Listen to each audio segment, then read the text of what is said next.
Cool. So welcome to your first session. Um, Awesome. are you excited to be here? Yes, of course, of course. I mean, I've heard great things. So, I What have mean, you heard? Ben has recommended it very much. I was talking to him about mentality, and he was like, oh, like KirbyKaze kind of changed how I think about the game, and I was like, that's kind of what I need. Okay, so talk to me. Um, so talk to me then. What do you need? What do you think you need, like, a change in? I guess. So recently I've kind of had this struggle where like I don't have a good balance with like how much I care in tournament. Like a while back, I like really, really, really wanted to win, and I got super upset. And then at the last tournament, I like did pretty bad in. I was like, I'm gonna try not to care as less, and I ended up just like running at someone who was playing super defensive, and I ended up like losing to someone I've never lost to before. And I was like, damn, like that really crushed me. Even though like mid set, I wasn't really like focused on the game. Like I didn't really care because it's already someone I've beaten. And like Hmm. something I've been focusing on is just like I want to find like what works for me to like prepare myself to like play the best for bracket, because I feel like when you go into a bracket there's like a range of which like you can perform, and like my goal before I go into something is like try to make it so I can perform at the highest part of that possible. But that's just something I've been struggling with recently, is like it's been hard for me to like get flow state and like lock in.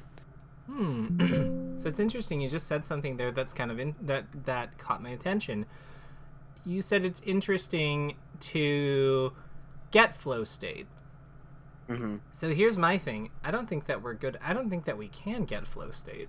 I Okay. don't think that we can get flow state if we're trying to get flow state.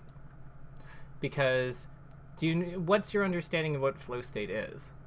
Um, I think it's like the subconscious mind kind of takes control of all your actions, and like the conscious mind, like they're working together very well, and like you're not thinking about like sort of like outside of the game really.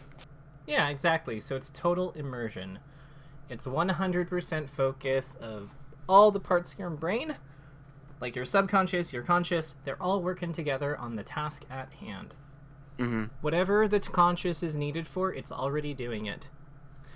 So, with that in mind, why do you think we can't try? Why do you think I'm saying that we can't try to access the flow state?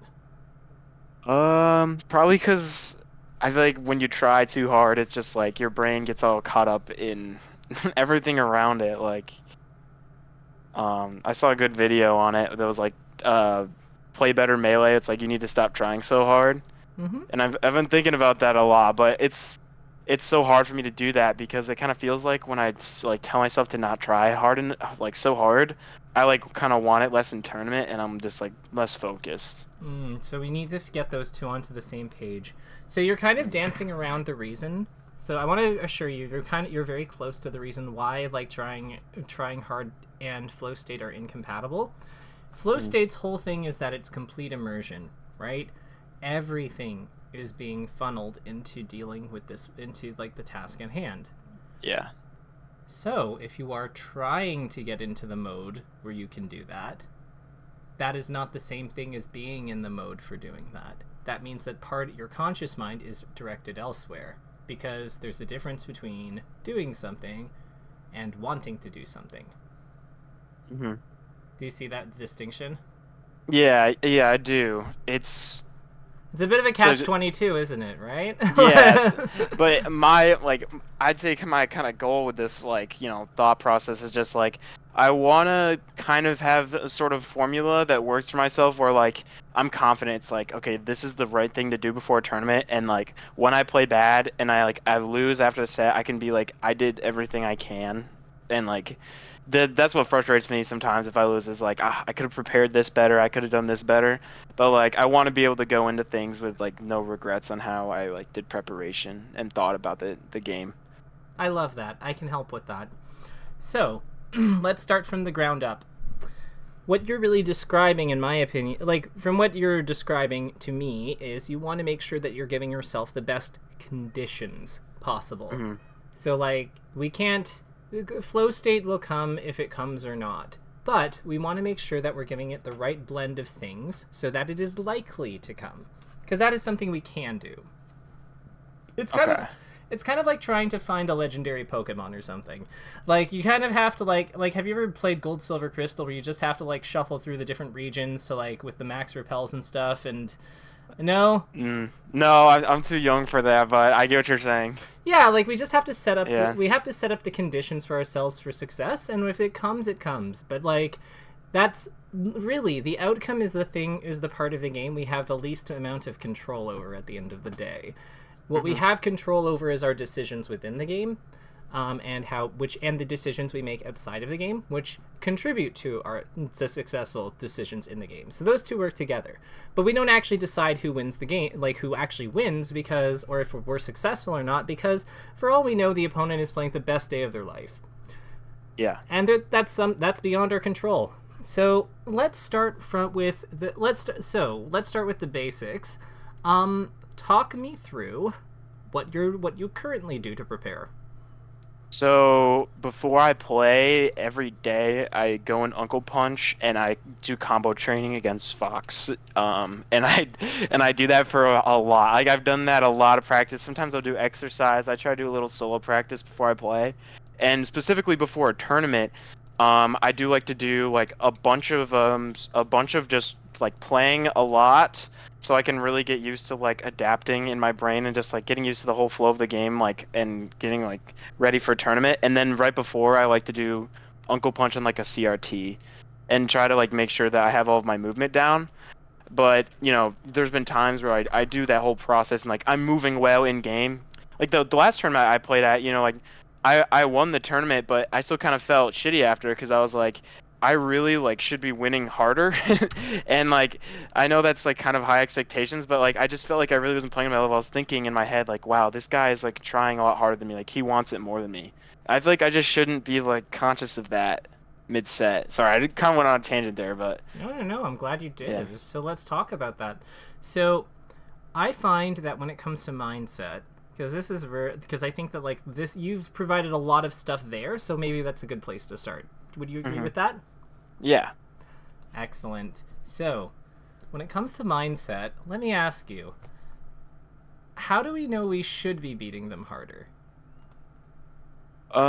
Based on like previous matches and friendlies and tournaments and So we have an expectation then, don't we? Yeah. And how useful is that expectation in practice for you for like performing well, do you think?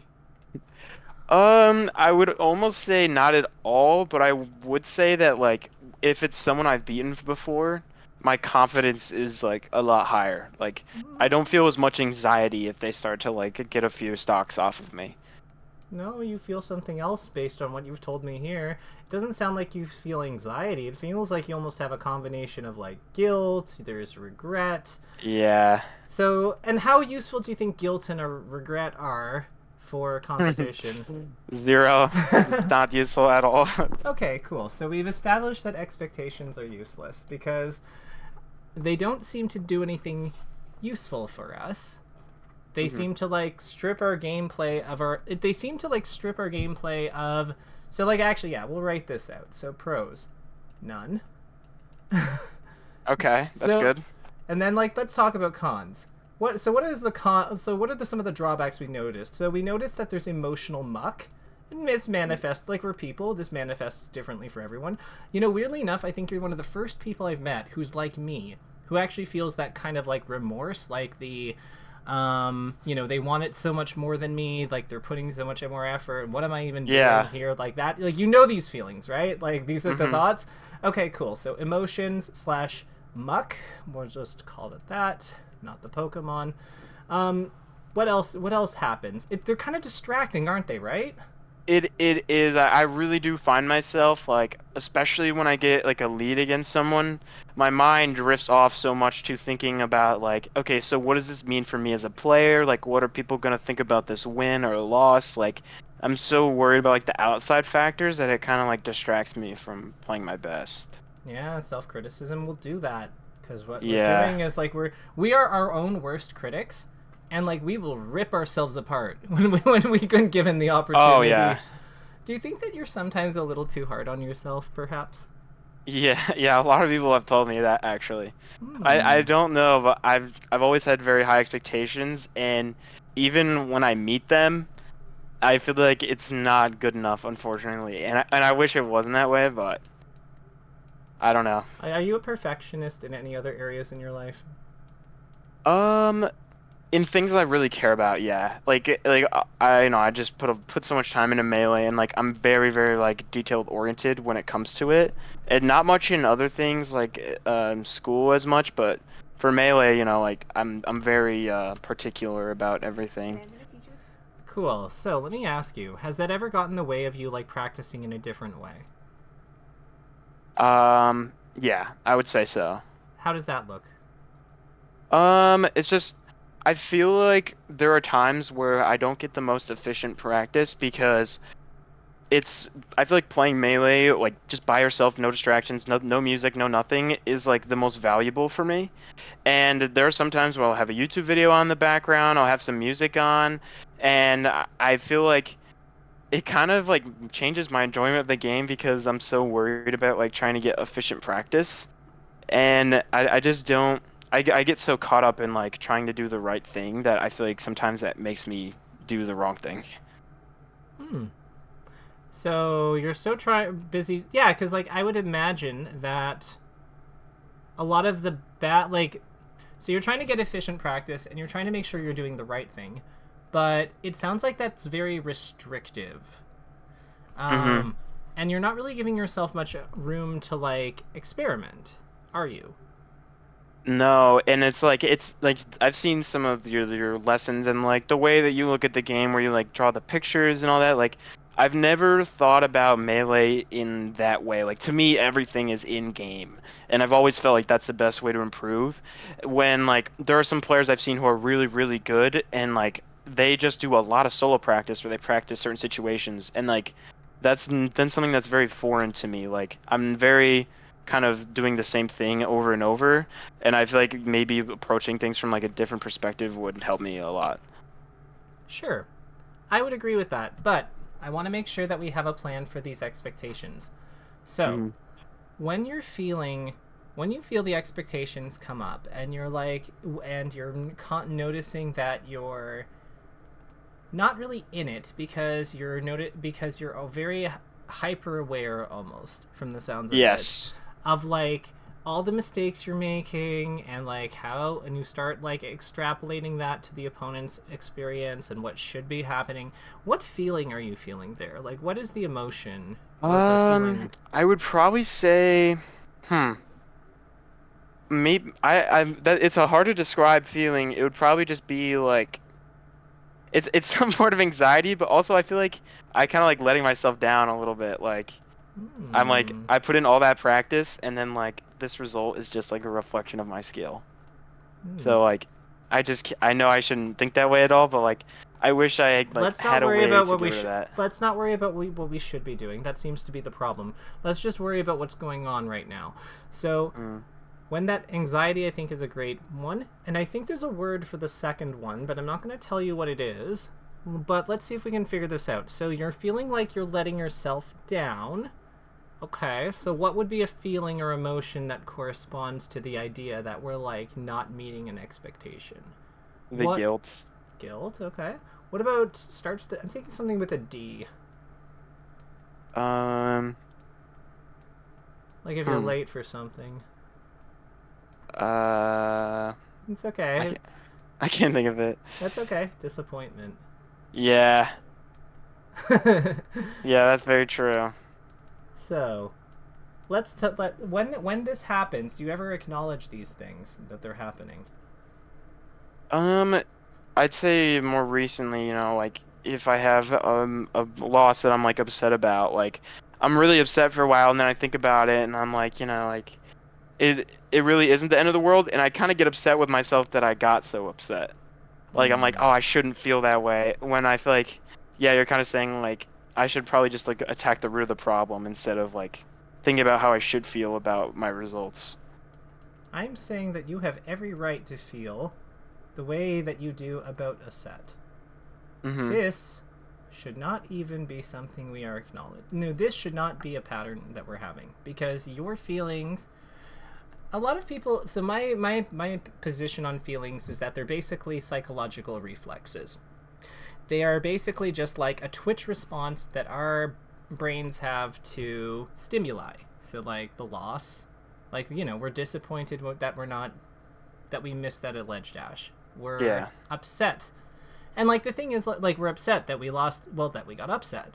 And the thing is, because they're reflexes are not always like 100,000% on the ball, but they're not really supposed to be either, because like, think about, like, if we had to like consciously think about every time we wanted to like reflexively grab or shine Fox's tech stand, like, that would be so ridiculously impossible, right? So in the same way that these emotions allow us to connect with others and, like, you know, facilitate important social functions, even if they're not super useful here in Smash Brothers Melee, they are still important. And I think that, like, maybe a more constructive approach is not to worry about what we should or shouldn't be feeling, but to just worry about what we are feeling and then go from there. Okay. So it's like, I know, like, does that make sense, or does it sound like I'm talking gobbledygook? So you're saying just like erase self-doubt. So like when I feel like these emotions, like mid-set or after set, I should just acknowledge them and try to get to the root of it, rather than be like, oh, I just shouldn't feel them at all. Correct. Like, and I'm not even saying you have to get to the root of it. I'm just saying that you just acknowledge them, accept that they're there, and then decide how you act based on that. Because I bet, do you ever try ignoring them? Yeah. What happens usually? I just eventually they probably just build up after a while, and I get frustrated, and I'm like, damn, like, I should probably take a break from the game. Right, and wouldn't it be nice if you didn't have to do that? Yeah. Right, I bet that would probably go a long way for, like, helping you stay in shape, like, seeing the return on investment from some of the things you're working on. I bet that would be really nice, wouldn't it? So, for sure. Let's maybe, because, like, for me, the same thing happened. It wasn't until about my, like, 4th or 5th year into the game that I started to, like, figure, and actually later, probably, like, my 6th or 7th, when I started to really, like, figure out, like, that part of the mental game. Because it's, like, the problem is that they're like a girlfriend or, like, a boyfriend, where it's, like, or a they friend, whatever. But, like, they're like a significant other that we're ignoring. And they're like, I have a problem. And then we go, yeah, but not now. I'm busy. Can't you see I'm fighting this opponent? And then it's like, well, now you're not listening to me, and I'm upset. And by extension, that means you are upset. And yeah, so of course they build up and get mad, because they're us. We are ignoring and denying a part of ourselves and shoving it to the side when it's a really important part of ourselves. So I am saying my challenge to you is we're going to get rid of this, and we're just going to feel it, because we're going to have to feel it one way or another anyway, right? Okay. Yeah. And I bet, so what are you feeling right now? Let's do that. Just like right now as we're talking? Yeah. Right in this moment. I would just say nothing, like, maybe excitement. Excitement's good. What are you excited about? Let's explore that. I'm excited about how I've, like, committed into improving about something that I care about a lot. And, like, this has, like, definitely been a struggle of mine, my mentality, so I'm excited that, like, I can start to, like, make some progress and work on it, because I think it would be a big help for me. Absolutely. So I've already gone over with Ben the, like, you know, some of the process of this before, and there's that content's available on YouTube, but I'll walk you through, like, the steps of it. So the first thing, the experience of a feeling lasts about 90 seconds. If what we want to do with it is, now granted, it lasts 90 seconds if we acknowledge it and, like, process it properly. And it can actually be faster if we do it right, because it starts to change as we acknowledge it. Because, like, you mentioned that you're feeling excitement, but, like, upon acknowledging that excitement, what happened with it? Did it, like, mellow? Like, did it morph? Did it grow? Did it mellow out? Like, it kind of mellowed out. Yeah, because once we acknowledge a feeling, usually they're just happy that we said hi to them. So yeah, Same thing with disappointment. Like really what we're trying to do as competitors, if we have like extreme positive up here, right? And what's your favorite color? Um, blue. Blue? Lovely color. So we've got extreme positive up here, and then we have negative. What color don't you like? Um, I don't know. Probably like the neon yellow color. Like this one? No, the one in the middle left. Middle left, The middle one left. slightly darker than yellow, Oh, and it's this between one. green and yellow. No, Oh, that's orange. oh, orange. I don't Okay. know. It's not a big deal. Yeah, This that one. one. Okay, this one looks green to me, but that's okay. So Yeah. this is extreme negative, right? And then we have neutral as the happy middle in between. So what we are really trying to do as competitors when we have strong feelings coming up is we're trying to like keep them here. This is the good zone. Mm-hmm. What happens is that we usually get like small ticks of bad feelings, like little bits of disappointment that pull us towards the end here, right? And if we ignore them, they keep going here. That's no good. Similarly, what can also happen is if we're up here with these with the positive, we can also have things build up here. Like after you hit just 4-stocked someone round 1 of bracket, like or like round 1 of winners at a major, like we can go all the way up here. But then if they beat us in the set, then that can bring us, without us managing the emotion, it can crash us all the way down here. We don't want that because this is a very steep fall. Really what we're trying to do is we're trying to make sure that we stay in this middle line, because this is what this zone, like this zone is really equilibrium. This is when we're like functional and we're engaged and we're like aroused, we're like interested in what we're doing, but like we're not. Yeah. So this is what really acknowledging the feelings does, because what it does is when we like shoot up because we just hit a big combo, that deep breath that we take to like balance ourselves out and acknowledge, yeah, that was really sick. Let's sit, let's go, let's move on. It brings us back here. And then that means that if we then lose on their counter pick and go down here, when we're not like we're not crashing down nearly as far, and we are able to recover more easily. Do you see how that works? Yeah. Cool. It's more stable. Like, I feel like I kind of understand with the positive part, because there's been times where it's like, oh, like I'm about to beat this person who like a lot of people think is really good, and like, oh, this would be a good win for me. And then I feel like there's been times where like I'm up on someone like that, and then I start thinking about like the context of that, and then they just start catching up. And like, I feel like I kind of get what you're saying with the middle part. Like I need to hold it down so I don't distract myself so much.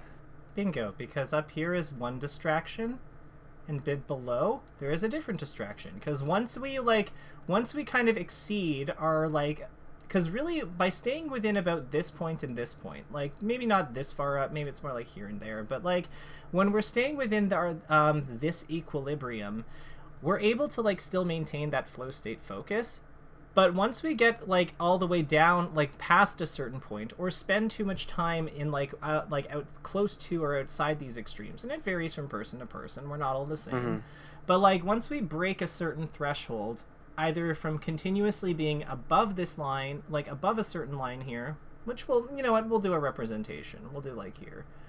Like if we spend too much time above this line or below this line, actually, negative things usually like affect us more, so maybe the lower line is here. But like if we spend too much time below this line or above this line, we enter the distraction zone, because at that point we start thinking about what this means about like our play, who we are. Like we start judging ourselves, and we're really cruel. Like nobody is meaner to us than we are. That's true. But so, with that in mind, and I think you can kind of relate to the, like, I'm really glad you brought up the winning part, because I always tell, like, learners, and they never really understand it, but, like, it's not the good emotions. Sorry, it's not the bad emotions that you gotta watch out for all the time. A lot of times it's the good emotions, like excitement, energy, like all of the ones that we associate with like happiness, kind of like happiness, but like taken to arrogance or like cockiness. But the thing is, it feels really fun to be powerful. It feels really fun to be accomplished and strong, right? So it's easy to get carried away with that. This is why it's important to acknowledge the feelings even when they're good, because they bring us back into the functional zone. Mm-hmm. Like, this is really the gold standard of competition. This middle ground here, this is functional. Mm-hmm. And, like, we want to be in the functional area because that is when we're at our best. Like, when you're playing your absolute best, let me ask you, is it like you're high on the game, or is it more like you're kind of balanced? Like, you're excited, but, like, there's, like, it levels off somewhere. Yeah, yeah. I'm really excited for the match, but like I'm excited to the point where like I'm just so locked into it that I'm not thinking about anything outside. I'm not thinking that I have a lead. I'm not thinking that I'm losing. I'm just like thinking about how do I adapt, where do I counter pick. Like I'm just thinking about game stuff. And that is where immersion is. So that is Mhm. what we're aiming for when we're thinking about flow state. Cool, huh? Yeah, so do you think by like understanding and acknowledging all these emotions better, like during the set, I'll be like next time something like this happens where I feel like really positive about something or feel really negative, I can just sort of acknowledge it and be like, okay, I know it's happening, and then do you think that would help me stay more immersed so I don't get distracted? Absolutely. It's what I do. It's what it's what lots of people do, but there is a bit of a process. So let me walk you through it. So, step 1. And I'm going to get a drawing pad, I swear, so this will look less ugly going forward, but that's neither here nor there. I need more I need more, like, learners. Like, really, I just need more money. But step 1. So, acknowledge the feeling. So, really, this is like... Actually, no, we're going to go even further back. Identify that it's happening. So, what are your tells? How do you know when you're, like, starting to slip? I sort of feel my mind drifting. And a lot of the time it'll be when I get a lead in a game. Like I'll get a lead and then all of a sudden my mind comes back to the game. I'm like, "Oh, like it's now an even game." Like I was just up 2 stocks and now it's an even game and now I'm locked in again. Like I don't have that same presence of mind because I felt comfortable, so my mind starts to drift. Right, so step 1 is identify that we're not engaged or present. And I think what you've cited there is excellent. So let's now move on to step 2. We're going to do all these in blue because that's what we like. So step 2. Now we acknowledge. We acknowledge that this is happening. We're Mhm. no longer present, and we acknowledge the like both that this is happening and what we're feeling. So what would be a common feeling that's like that happens when when you slip out of focus? What would be... Uh Probably be regret, anxiety. Okay, yeah, anxiety is a powerful one. So acknowledge that we're out of focus and what we're feeling. Mhm. What do you think comes next? It would probably just whatever it takes to get myself back to immersion. And I'm not sure. That's kind of where I get, stumped. Like I feel like I could acknowledge this and be like, okay, I know this is what I'm feeling, but I might get hung up on that. Yeah, exactly. So we need to clear the mental stack. So let's say there's a process for that. There's always a process. So we're going to connect with our senses. So have you ever heard of that before? No. So connecting with our senses is very simple. But have you ever heard someone tell someone to like put their feet on the ground, play at their feet, take a deep breath, anything like that before? Yeah. That is what connecting with our senses is. Why do you think we do that? And like part of it is you have to actually you have to form a real thought around one of those things. So it's not enough to plant your feet. You have to plant your feet and actually feel something. Like you push out your toes and feel how tight your shoes are. Like you notice how firm the ground is, or like maybe you're on a carpet. Like you know what I Yeah. mean? If you do the deep breath, you have to feel the air, how it like acknowledge how it feels when it fills your lungs, or what it's like when your chest expands, or what the air smells like. Why do you think we do that? I feel like it kind of grounds us in a way. Like I feel like when you kind of do the same thing over and over, that's like for me at least, that's when I get lost in thought. Like if I'm just sitting down for a long time and I'm doing the same thing, I might get lost in thought. Or if I'm like walking somewhere, but all I'm doing is walking, then I might get lost in thought. But like if I'm playing something like very active, like if I'm playing basketball and I'm doing all these like different activities, then it kind of feels like I don't really have time for my mind to drift. Yeah. So, let's kind of like reconnect this to like Smash Brothers. So like that's good. The purpose of connecting with our senses is that what we're doing is when we plant our feet on the ground, we're feeling something solid. We're feeling something solid and present and real that is with us. The thing about anxiety is a fear of something that isn't real. Because anxiety is something that we have manufactured. It is a reality that we have manufactured in our brain and like extrapolated using our experience and like conjured using our experiences. And, you know, like our brains are crazy. Our brains are so powerful. But Yeah.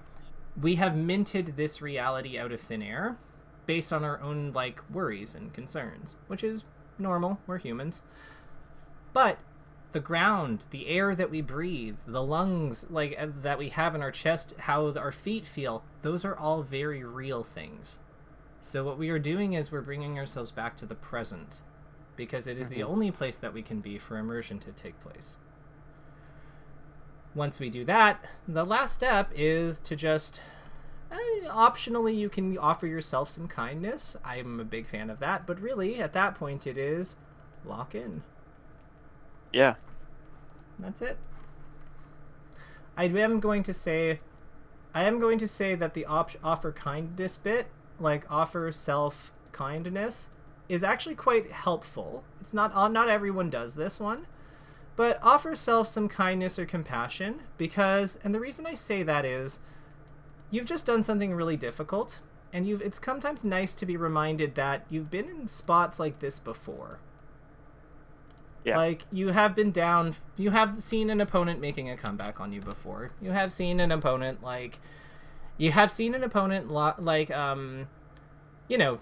pull two stocks close. You've blown a 2-stock lead before, but you've also come back from 2-stock lead, come back versus 2-stock lead. So this is not necessarily a reflection on you being bad, because you have beaten people that are stronger than you with these same conditions. So it's not the end of the world. There's still plenty of Melee to be played. Lock in. Yeah. Yeah, so I've heard some people say, I didn't really connect it with this, but like when they're having trouble focusing, they'll just like stare like at their opponent specifically and just like track them all over the screen consciously. How would you recommend like connecting with the senses other than like taking a deep breath? So I would say that the deep breath is the one that I recommend most, simply because it doesn't require you to like fixate. Like, the most important senses, I think, and parts of our bodies when we're playing Smash Brothers are our hands and our eyes. So I want to minimize interference with those two things. So I try not to follow my opponent on the screen so much, for the simple reason that there's often other things on the screen that I also need to be watching. For instance, where's Randall? Where are the Shy Guys? Especially as Falco, that's a big one. So I don't like that one. I would say planting your feet, that's really good. And I would say the deep breath is also really good. Yeah, I would say that those two are the biggest. Like, the breath and the planting your feet are the two that I think that are generally most successful. Okay. Yeah. That does sound like it would work. Yeah. That sounds very useful. Well, yeah, and like the thing is, like, again, lots of people have, like, for everyone, like, people are different. People come in all kinds of shapes and sizes with different needs. I have had learners tell me that straight to my face, that the deep breath and the planting feet doesn't work, but what works for them is music. For them, it's like the sound, it's being able to follow the beat and use hearing to reconnect with, that, like, works for them. And I raised my concerns about the, losing some of the audio cues, and they tell me, nope, not a problem, my hearing's really good, it's what I need to do, and then they play just fine. So, I mean, it's ultimately your this is gonna take some trial and error. You will need to pick. You'll need to settle on a strategy, try it out, see what feels right. Yeah. But what I can say is that you'll never know what works if you don't try it. So, yeah, this would be where I'd recommend this as a starting point. Okay. Yeah. Then I think that's really good. I'll definitely have to go through it just one by one and see what works for me. Yeah, just make a list. Make a list of different ones that you think might work. Then order them and then just go from there. Are you going to Gommel? I am, yes. Nice. How do you think you're gonna... No, not how do I think you're gonna... Who is in your expectations? pool? Yeah, who's in your pool? I have to play Egg Money. I'm seeded to lose to Egg Money. Why don't we just say we're seeded to play Egg Money? Seeded to play Egg Money. Exactly. So I'm not, I want to get to the level where I can consistently make it out of pools. I don't think I'm too far from that, but top 128 is out of pools, so I think I just want to maybe outplace my seed. I want to have goals, but also not set too harsh expectations. So let's say your goal is to beat your seed, and we're gonna see what happens. Yeah. Because I think that so again, anxiety and expectations are always predictions, and I don't think it's wrong for us to aim for excellence. I think the problem, we run into problems when we start to try to be perfect, or we turn when we turn ambitions into expectations. There's nothing wrong with an ambition, like with wanting to succeed or do well, or yes. But it's just when we turn it into something that we're counting on, that's the problem. Yeah, there is a distinction, and I feel like it's kind of hard to separate them at times. But I want to make it out of pools, but my expectation should probably just be, I'm gonna try to do the best I can and see how I do. Do you think that I should have no expectation at all going into it? No, because then we run into the other problem. Because when you have so no expectations, yes, but I don't think you should get rid of your ambitions either. I think it's perfectly healthy to want the thing is, not only is it healthy, it's also real for you to want to make it out of pools, because that is what you want, right? Mm-hmm. So I don't think in the same way that denying yourself these feelings when you're in the match is not adaptive, I don't think that denying the things that your goals when you're out of the match is healthy, is puts you in the right frame of mind either. I think that the balance is, we are going to do our best and we might not get it. That is just the reality we have to accept. We're going to do our very best, and it's possible we don't get there even with doing our best, and that is okay. But it is still okay for us to want that too. Okay. Yeah. I can definitely get behind that. Just so you think it would, a good mentality would just be I want to do this thing, but we will see what happens, and that's how I should probably go into it. Yeah, exactly. And the one way and you say that it's tough to make the distinction, I actually think it's real easy to tell them apart. Want to know what the secret is? What? Agency. So, let me ask you, when you're thinking that I want to get out of pools, there's one of two things that happens. Either we look at the seating and we view it as a fortune. It's we just cracked open a cookie and it's told us, nope, you're not doing it. And it's and that's very defeating. So we either trust that, or we go, no, I've got this. I'm the best player to ever do it. I'm going to be so talented, and I absolutely will make it out. See, in either case, we've erased at least one person's agency. In the first one, we've erased our agency, because we don't believe that we can overcome our seed. And in the second one, we've erased the opponent's agency, because because they have every right to beat us as we do them. Mm-hmm. So that's really all it comes down to. This is why we'll see what happens is so important. Let me ask you, who do you think decides who wins a game of Super Smash Bros. Melee? What decides who wins a game of Super Smash Bros. Melee? Who is at the time a better player? Really? So if I plug in versus Zane and he just neutral Bs with Yoshi the entire time, and I 4-stock him because he's neutral being with Yoshi the whole time. Okay. Because based on your rule, like, he is the higher ranked player, so he should just delete me, right? I guess it would be who during that set can apply what they've learned, like, better, I would say. Okay. So, is it, like, how do we measure that, though?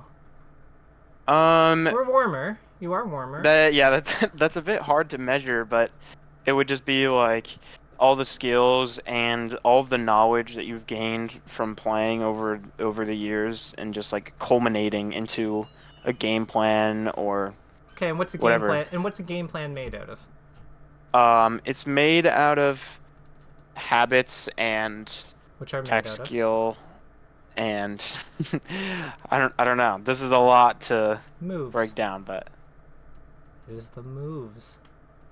Mm-hmm.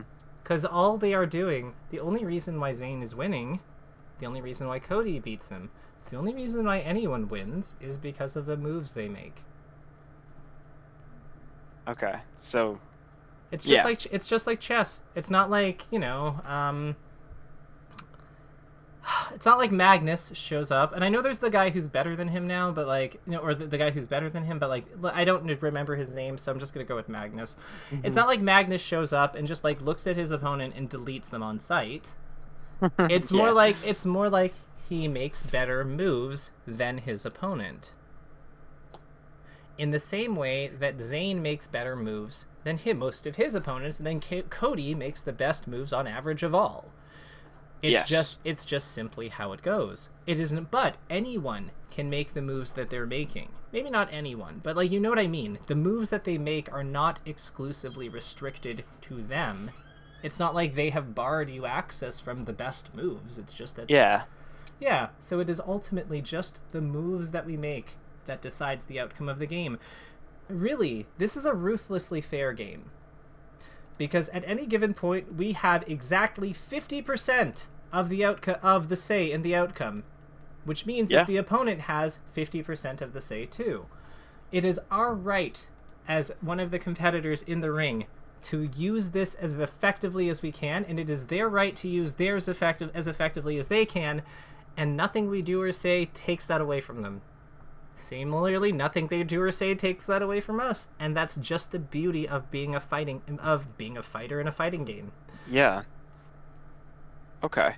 So I shouldn't look at the outcome of a set based on like, okay, that guy, he won based on his skill, like that guy made better decisions during the match. Yeah. Or his moves beat my moves. Yeah.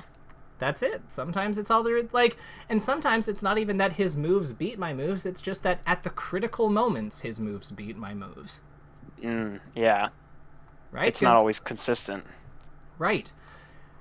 But by acknowledging it, by looking at it this way, what we can understand is it's not anyone can beat anyone. Nothing is certain. Someone who sucked today might be amazing tomorrow, and then they might go right back to sucking because it has nothing to do with them as a person and everything to do with the decisions they make.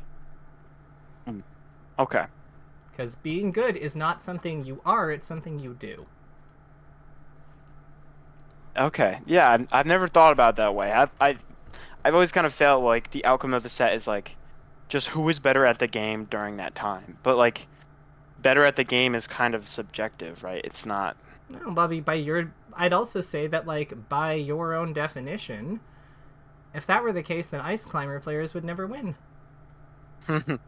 Yeah, wouldn't that be nice? It would be, but you know what, like, Ice Climbers, Jigglypuff, any of the Punish-heavy characters, Sheik even, like, they would never have a chance because their whole thing is that they're not better for most of the match. They're only better. Yes. But their challenge is you are going to be at disadvantage most of the time. Mm-hmm. But you also have a bazooka. Yeah, you have to make the same amount of decisions, but the decisions are kind of harder to make. I feel like that's the downside to the characters that just like hit like a tank. Like if Ices could just get a grab easily every time. Oh, if they had like Falco's laser and like approach tools, yeah. Oh yeah, if absolutely they had Marth's grab, that'd just be like yeah. Yeah, Ice Climbers have been a tilted character because it's just like, and also Jigglypuff in that way, where it's just like, damn, I feel like I'm working harder than them, and I know that's really something that shouldn't come into play because I chose to play Falco, like I chose to play this game, but Mm-hmm. it is frustrating to see that like they don't make as much decisions as me, and they just kind of end up winning. Yeah. So we've talked a lot about mindset today. And I'm, I think that. Well, actually, I'd like to pass it to you. How do you think this is going? I think it's going good. I mean, like, uh, this is the first time we've talked, so it is, it's hard to just identify exactly someone's mindset of through a conversation, but I think that I'm gonna take the step-by-step plan that was really like useful to put it into action, because like I can't just go in here and just talk about it and then come out of it and be like, okay, I know it now. But the step-by-step plan really works for me. Like next time that happens, I think I'm gonna try to take a deep breath, plant my feet, and if that doesn't work, try a few other things because, Good. I'm hearing it from someone who's like practiced this thing a lot and like really knows what they're doing, so I feel confident in like the solution. Cool. Are you near a setup right now? Yeah, I'm at my computer, so. How would you feel about doing a practical test? Um, I'm down for that. Cool. Let me give you my spectator code. Are you warmed up for rank, or do you need a minute? Yeah, I'm warmed up. Perfect. So I'm going to give you my code. You're going to broadcast to me. I'm going to watch, and here's my challenge. I'm going to give you the same challenge that I gave to Ben. When you are playing, when you notice that you are not engaged or present, I want you to name the emotion you're feeling and then take a deep breath and take a deep breath or plant your feet, either one, but I want you to name the emotion out loud. Do you think you'll be able Okay. to do that? Yes. I love your confidence. This is this makes it easy to work with. I'm excited. Okay, cool. So broadcast to me and let's do this. Yes. Okay. Yeah, I'm trying to Third get the tab. broadcast working. You have to hit play first and then to go back to Slippy Oh, Launcher. okay. Yeah, it's been a while since I've done an online tournament or anything like that. Totally fine. It's all good. I'm gonna pin this, You by the way. you think I should play ranked? I think that we should be absolutely play ranked Okay, awesome. because we want stakes. Yeah, how do you feel about ranked as an improvement tool? Also, let me know if you connect. I'm not sure how it works. Like, can you see the menu? Like, I can see that your code in the top, which lets me know that we're there. Do you have any texture hacks? no. I just got in, by the way. I just got into like the stage select screen. It won't appear here. It'll show you when you're fighting in the match. Okay. What matchup do we have, Fox? This is Falcon, so this is probably my best matchup. Perfect. So how are you feeling? I'm feeling confident. This Good. isn't a matchup that I lose in very often, and I think I have a pretty good understanding of it. Oh, my controller is not working. This is giving me anxiety. Okay, cool. Can we reset it? Yeah, I just unplugged it. Oh, damn. And now I'm down 2 stocks. That's okay. So how are you feeling? I'm feeling annoyed because It's it still not literally working? just, yeah, it's, so earlier it was working completely fine, and now I am annoyed because I'm gonna lose this rank set and my elo that I worked hard for. You can come back from this. You still I have can. You still have 2 games.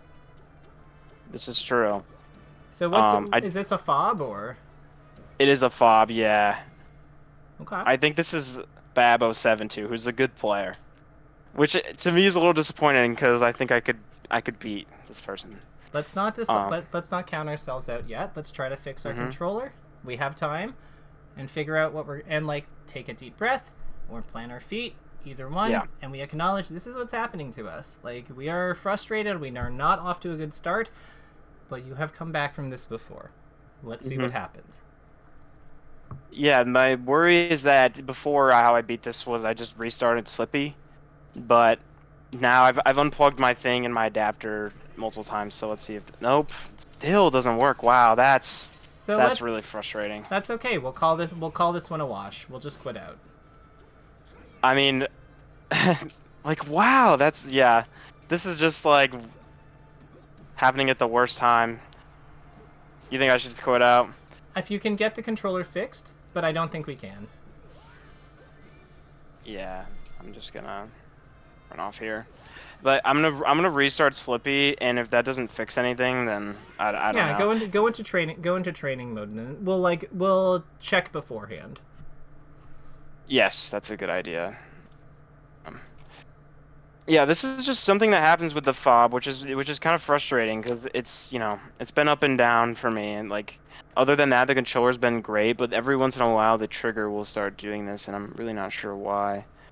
Are you in But the fob group? yeah, I am. I haven't really quite asked about it yet, but I'm gonna hop on a training mode game here. Can you see this? Yeah, I'm literally fine now, I can't which is see it. I crazy. can't see it because we're not in a match, but that's okay. You said you restarted Slippy, so let me Yeah. see if you're still broadcasting. It's showing that you are. So yeah, we should Okay. be good. Okay, I guess I'll just try to hop in a rank game. Mm-hmm. Now what I'm feeling is annoyance because I feel like I just got gypped out of my rank, but it is what it is, I guess. And how do you feel after acknowledging that? Um, I think I feel a little bit better, but at the same time, I kind of feel like that wasn't just hopeless, like that wasn't my fault.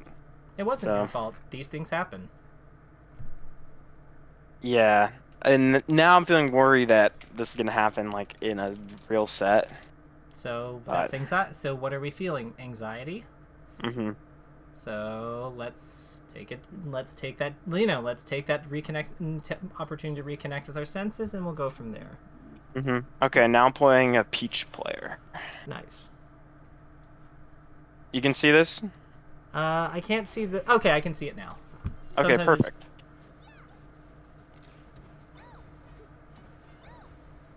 Ooh, nice. Love how you're moving. Love that how you did that. All of this is perfect. I would have gone for down here. Whatever. Yeah, it probably wouldn't have reached. And honestly, keeping her like pressured in the corner without her jump like makes sense. I'm just like I just love Falco down here. Me too. Love how you're doing this. This is a matchup I've played very little. Not a very common character. Okay, so what do you find good about, what do you like about it? What do you not like about it?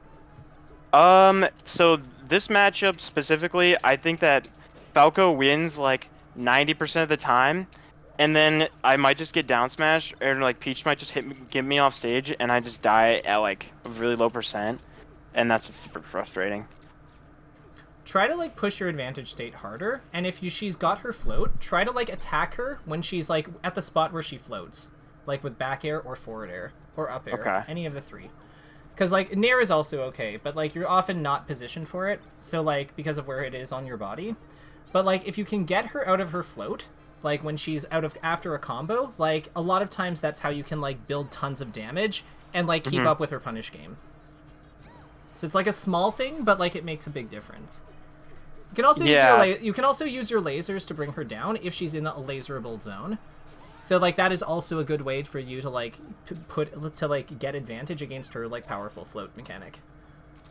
Yeah, See what I something I mean? was struggling. Yeah, something I was struggling with for a while was like Cheek players would just like needle in place, and I would just kind of run at them, and then someone told me to just back air Cheek, and that kind of fixed it. And I was like, wow, I really wish I thought about that. Be more aggressive against, like, remember, she doesn't have a ledge dash, so you can like react to her like ledge options and like overpower her with your forward smash. You have things like that that also help you like tip the matchup in your favor in the punish side. Yeah, that well, like against other characters like Fox, what I've been trying to do is just like give them their ledge dash space because I know I need to respect it against certain players. But so it's a little different against Peach because I'm so used to respecting that part of it. Yeah. So against that float, if you don't get into the position where you're able to like contest it, just get out of there. But if you can like out of the combo like hit her like shark her with your like bair and up air and like fair and stuff, then you can keep going. Great kill. Thank you. How are you feeling? Yeah. I'm feeling good, but I'm not feeling like if it's a rank set against some random person, I don't think I could get to that point of excitement where it's like distracting me. But It's this is more just like practice. Yeah, this is practice, but like if this was someone who's like really well regarded and someone I've never beaten before, I'd be like, oh my god, I could actually win this, and then I'd get distracted. It's okay. Good job getting out of there. It's So you also think like mm-hmm. I should try to like shut her down before she can get to that height? Yeah. If you can like if she's in range to like if she's in the range where you can shut her down, that's perfectly fine. Forward air and up air are good at that. You can also just go onto the side platform. Mm-hmm. Cuz like Okay. what does she do to you there, right? Yeah, that's something I've been thinking about a lot with Falco is like, but in the past I very rarely have disengaged. I've kind of just like fought things as they are, like kind of fighting a losing position. But recently, like I'll just get on this platform and I'll just circle around. Like I'll just reset the position so You I can like laser am on more the favorable. you can laser on the platform too to shoot her out of that height. Ah, I see. That felt good. That did feel good. Yeah. Oh wow, I'm kind of destroying this person. Yep. Oh my god, one coaching session got me like this? Sheesh. Oh my god, that's crazy. No, I just think that person was probably just a lot lower ranked than me, but Let's play another one. yeah, I'll take those. I'll take those. Oh, I'm playing hacks. Okay. This will be a good challenge. Mm-hmm. I played hacks before on ranked, and I've never been beaten so bad in my life. I've played a bunch of top boxes, but this guy had my number more than anyone else, so this will be fun. I think against him, the trick is to like not try to frame trap him with your low aerial shine, but to space Hmm. outside of his like shine out of shield zone. Yeah, he's very good with the tech skill stuff, and a lot of the time Falco gets a lot off like the execution tests and flubs, and I feel like that's kind of why I struggle against his style. Try to win interactions more decisively based on the rock paper scissors system, and I think you'll do better. Hmm. Okay.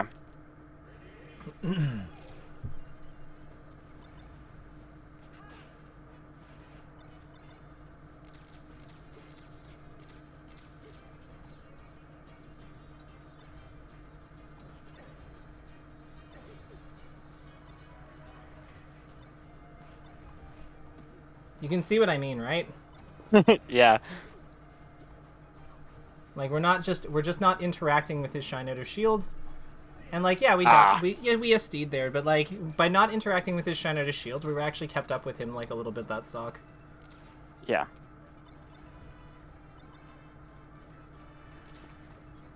Kind of trying to respect his ledge dash here. I think that the way you're doing it makes a lot of sense. He just had a good spot dodge there. If he's doing these like weak aerials, don't neglect your crouch cancel.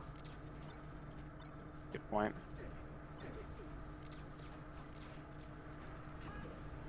Good work. Okay. This doesn't look new. So, was this how it looked last time? No, this is a lot better. Nice slide off.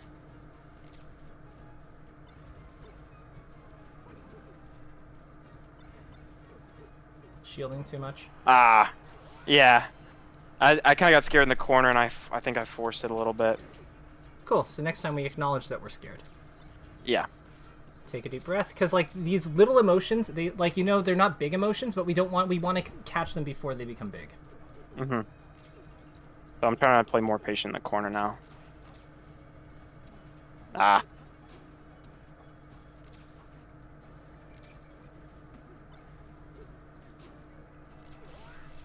It's all good. Take a deep breath, or plant our feet, whatever we're doing. I feel like he's playing on these platforms really well. I'm gonna try to play up here a little more so he feels less comfortable doing all that. Oh, that was a great shorten. Good conversion. Don't neglect short hop up air. Mhm. Like you can kind of use it the way like the way that foxes do to like cover the space and below them. Okay. Mm-hmm. What's the counter? Just try Pokemon platforms. I think I'm gonna counter pick him. Probably Pokemon. That makes sense. Yeah, I feel like Pokemon and Battlefield are pretty similar strength in this matchup, and sometimes I just like to mix it up if I lose. If he lets you have it, I'd take FD honestly. Ooh, yeah, he did let me have FD, but last time I did that to him, and every grab he got, I just died. I was like, damn. Take Pokemon then, if it's available. Yeah, I did take Pokemon here. Okay, I see it now. Nice. He's DIing away from these like weak aerial setups. We wanna start like punishing him for that. Yeah. Love that frame trap. I guess like it's not that don't do frame traps, it's just like make sure the frame traps you're going for are like the really good ones. Ah, damn, that was clean. I can't even lie. You're playing well though. You can beat him. Like this I game, know. this game is definitely doable, I think.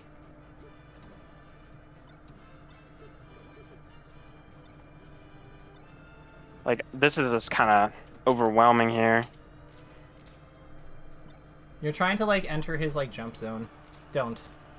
You don't Yeah. have to. Oh, wow. There you go. Nice. Let's go.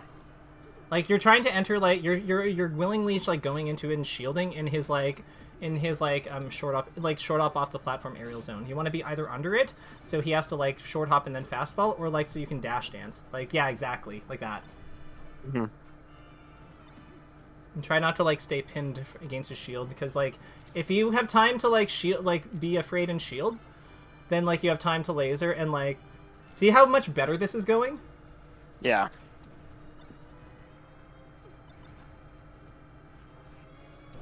Ah. Yeah, but like now you're competing. Now you're competing with him. Yes. Always goes for the edge. New York classic.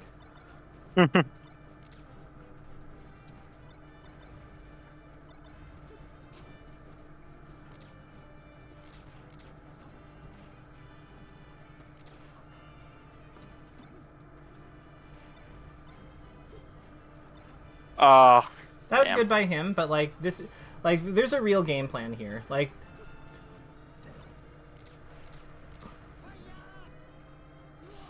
yeah. Okay, I can win this. That kill does not change it. Like you always had the ability to win this, because because everyone can win. Anyone who picks up the controller and enters the ring, they are allowed to win. It's just the way that it works.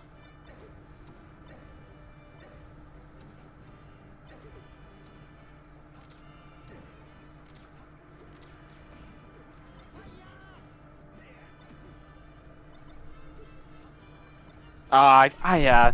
See, That was now nasty. I'm pretty frustrated. Why? I don't know. I feel like I really could have won that game, and I just fumbled the conversion at the end, the easy part.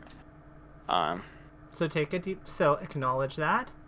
And Yeah. allow yourself to feel it. We are at time, but let's go through the process here, right? Because that's what it's here for. So let's process these 4 steps, knowing that we have that strong feeling there, and then tell me how you feel after. Okay.